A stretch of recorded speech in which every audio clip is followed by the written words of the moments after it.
puso ko. Love's Trial Run, Finding Forever. Kabanata 5. Natatakot akong mahanap ako ng mga reporter, kaya naghanap ako ng lugar na mapagtataguan, mahinahong sagot ni Miss Catherine.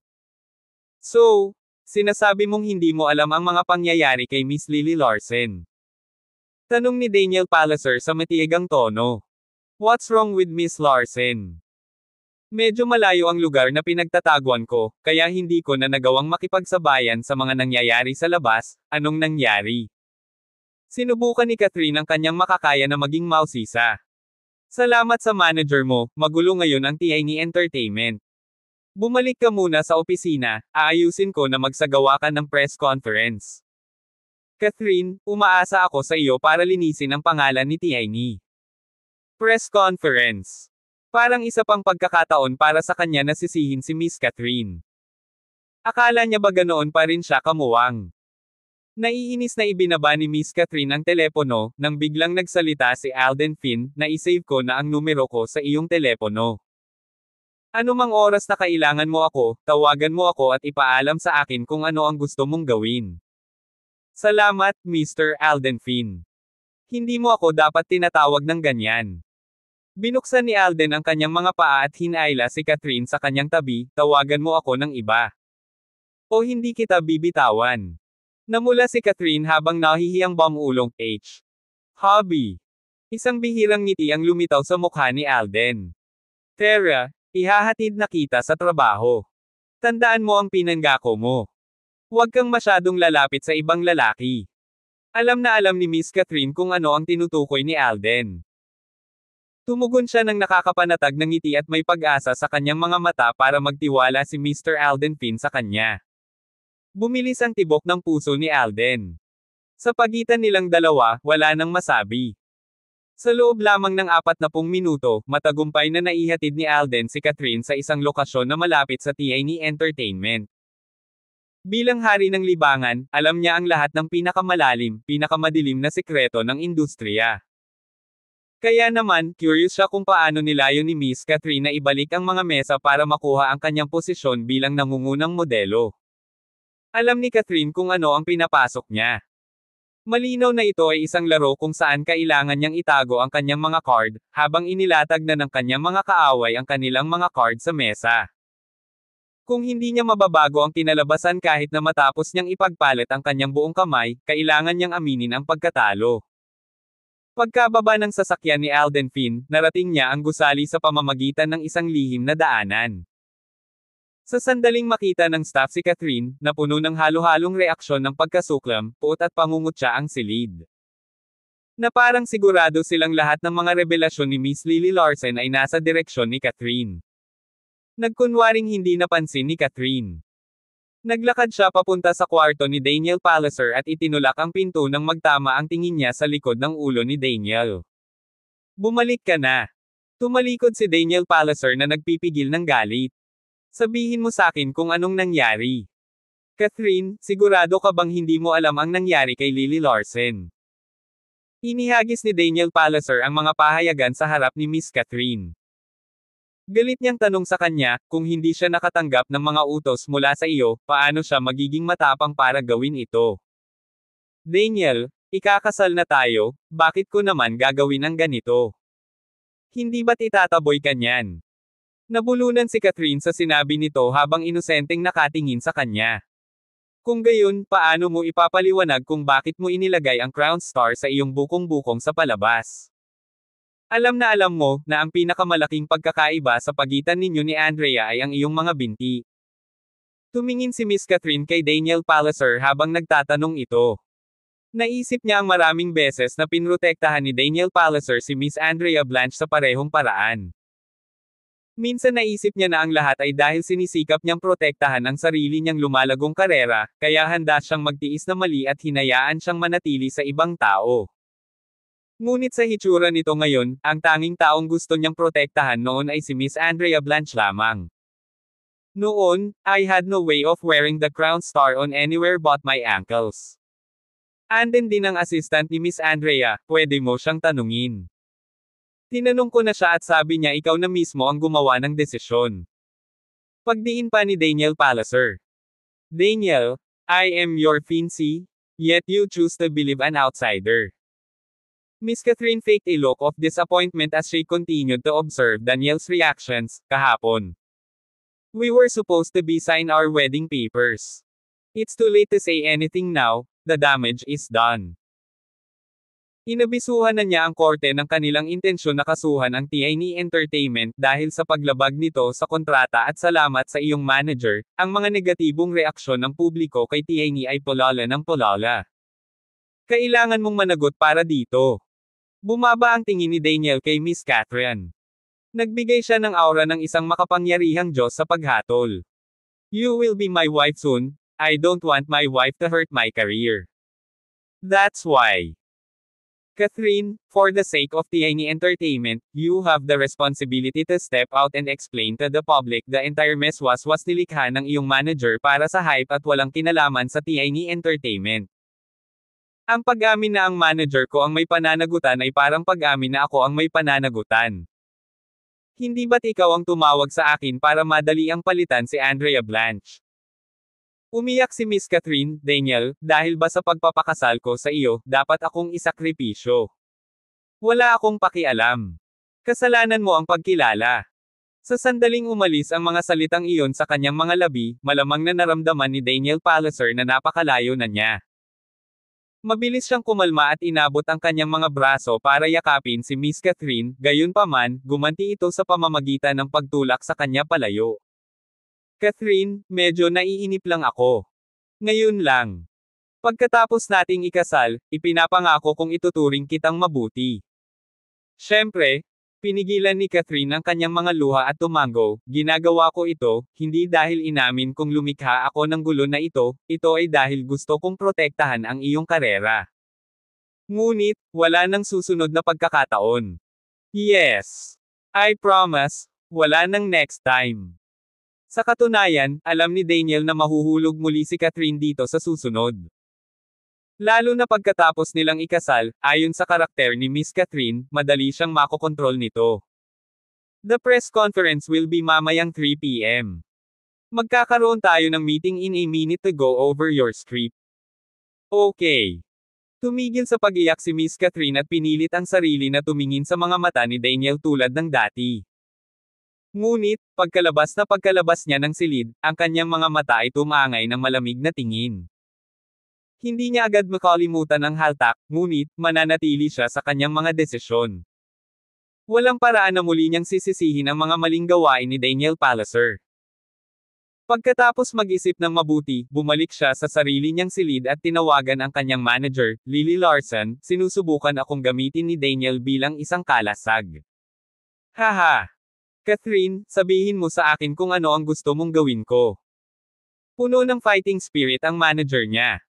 3 p.m. Ipapahayag ko na ako ang gumawa ng gulo at hihingi ng paumanhin. Pagkatapos, gusto kong ilabas mo ang mga larawan ni Daniel at Andrea na magiliw sa ospital. Haha, sure. Nakaisip pa ako 8 nanograms magandang headline na exposed. Ang amo ni TNE ay may maraming affairs, the biggest cheating scum. Hindi napigilan ni Miss Catherine na tumawa, bago siya nagsimulang humingi ng tawad, paumanhin, Miss Larson, sa pagkaladkad sa iyo sa lahat ng ito. Oh! Catherine, hanggat nakapagdesisyon ka na magsimula muli, tutulungan kitang bumalik sa pagiging nangungunang modelo.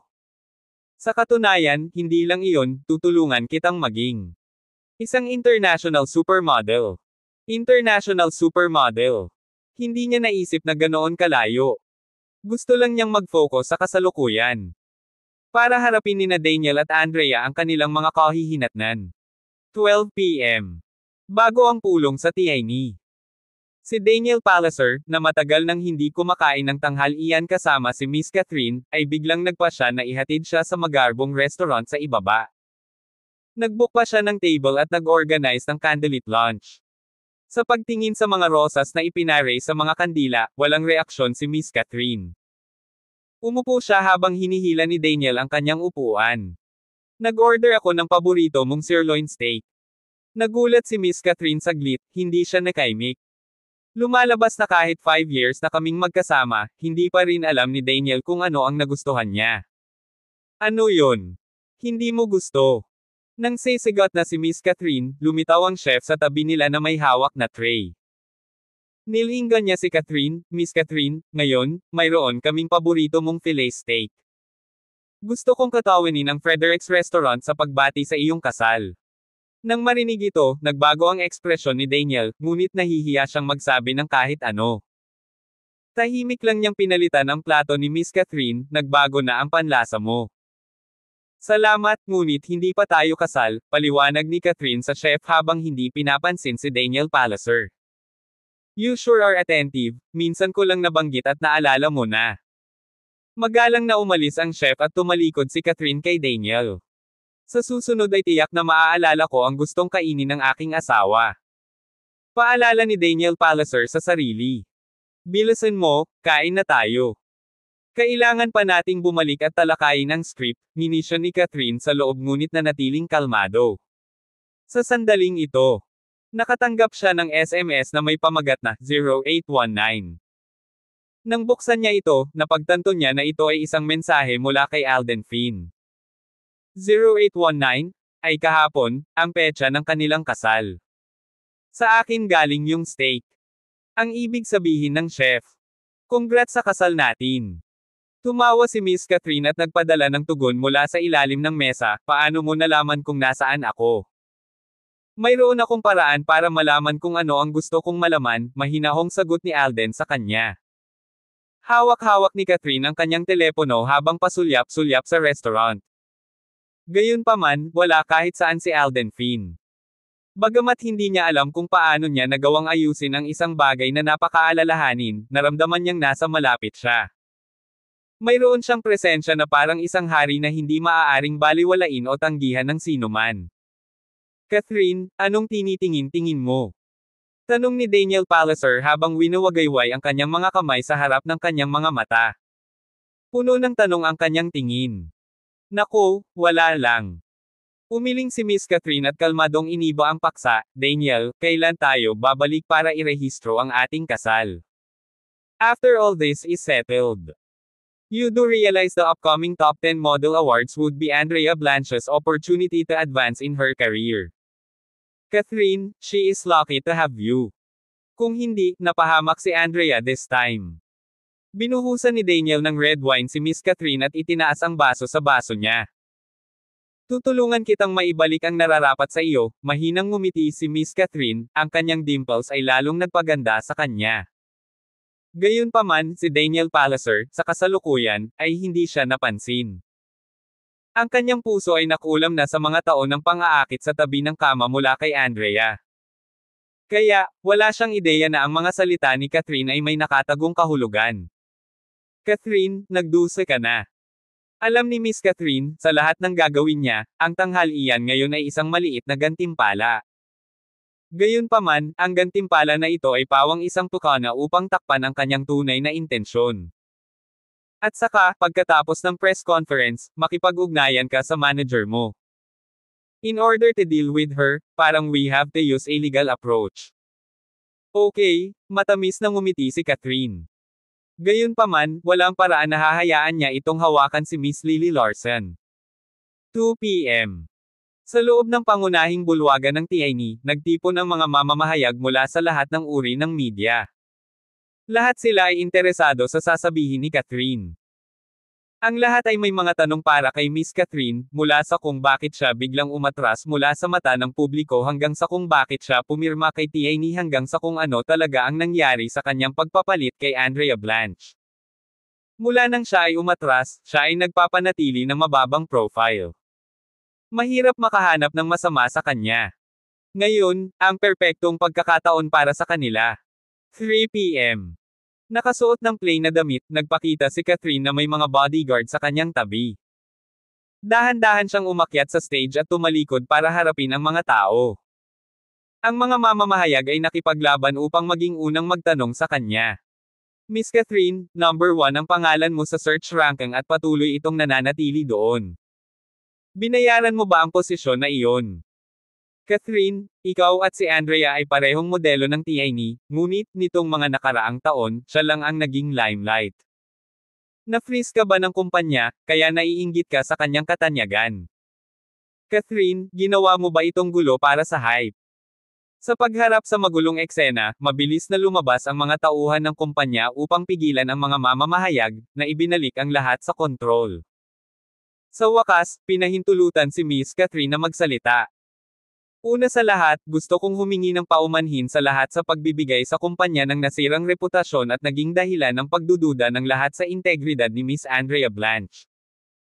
Sa HF Crown Star Show, ako mismo ang nagdesisyon, na hindi alam ng kumpanya ko at ni Andrea Blanche, na lumabas sa entablado. Lahat ng nangyari ay walang kinalaman sa kumpanya ko, sa TNE Entertainment o kay Miss Andrea Blanche. Ako ay talagang sinusubukang lumikha ng hype. But, my manager has nothing to do with it, she was merely being used by me. Nagpa siya akong tanggapin ang lahat ng responsibilidad. Salamat sa iyong pasensya, salamat. Pagkatapos magsalita ni Miss Catherine, ang bulwagan ay nagkakagulo. Hindi mapakali ang mga reporter. Hindi pa sila nakakita ng isang celebrity na umamin sa kanyang mga pagkakamali ng ganoon kadali at sa paraang prangka.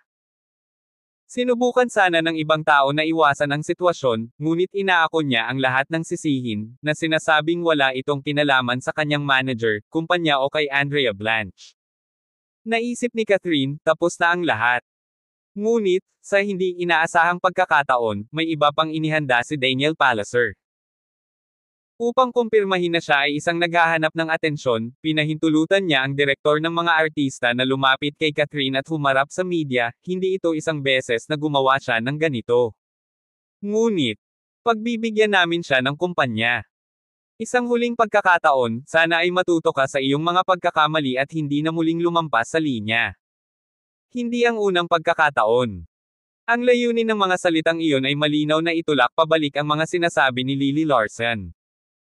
Ngayon tila, sa tuwing pinapalitan niya si Andrea Blanche sa nakaraan, ay lumikha ng hype para sa kanyang sarili. Danny Palliser, walang awa ka. Nanatiling tahimik si Miss Catherine habang siya ay nagbigay ng paumanhin sa media. Pagkatapos, sa proteksyon ng mga tauhan ng kumpanya, inihatid siya ng palabas ng pangunahing bulwagan. Sa isang iglap, napuno ng galit ang mga netizens. Dahil tuwirang inamin ni Miss Catherine ang lahat, nakita lamang ng publiko kung ano ang nasa ibabaw at napuno ng galit. Kahit na ang mga staff sa Hairui ay tinatrato ang bagay na ito na parang isang katatawanan. Paglabas ng isang pulong, narinig ni Alden Finn ang mga talakayan ng kanyang mga tauhan. Nilinggan niya ang kanyang assistant na mabilis na naisip ang nangyari sa press conference ngayon. President, may gusto ka bang gawin para tulungan si Miss Catherine? Hindi pa lang, gusto kong makita kung paano niya ito haharapin, malumanay na sagot ni Alden Finn. Nabanggit na niya noon na curious siya kung ano ang magiging reaksyon ni Catherine. Dahil tinulungan niya siya nitong huling 2 beses, gusto niyang makita kung paano niya mismo lulutasin ang isyong ito. Bilang asawa ni Alden, hahayaan ba niyang masiraan siya ng loob sa ganitong bagay? Abangan ang mga susunod pang kabanata ng Love's Trial Run, Finding Forever. Please don't forget to like and share to my YouTube channel. Maraming salamat sa inyong suporta.